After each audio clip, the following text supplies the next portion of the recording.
அவருடைய வல்லமையுள்ள கிரியைகளுக்காக அவரை துதியுங்கள். மாட்சிமை பொருந்திய அவருடைய மகத்துவத்திற்காக அவரை துதியுங்கள். சங்கீதம் 150 சங்கீதம் 2 வசனம்.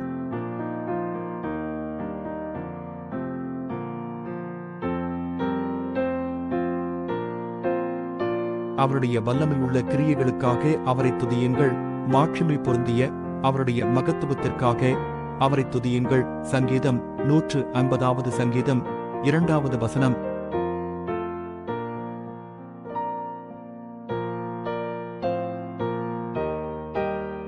அவருடைய வல்லமையுள்ள கிரியைகளுக்காக அவரை துதியுங்கள்.